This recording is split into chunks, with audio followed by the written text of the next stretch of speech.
देखिए एक जने के गौना हो गइल बा और उनकर पति विदेश चल गइल कमाए। तब औरतिया फोन करके अपना पति से का कहते रही, हई गाना के भाव से सुनी कि गवना करवला सैया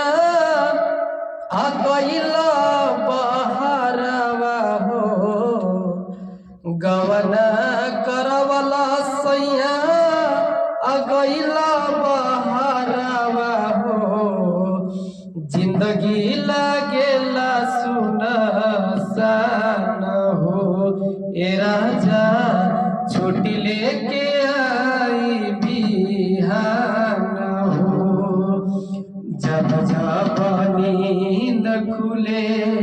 के नहू ना लौकेला, हमारा के छोड़ सैया दुबई में रहेला, तू नहीं खजाना राजा कैसे जियतनी,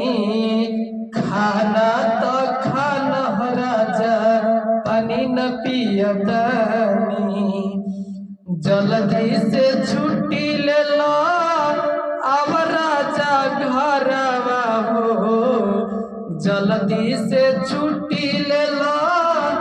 अब राजा घरवा हो, जिंदगी लागेला सुनसान हो, ए राजा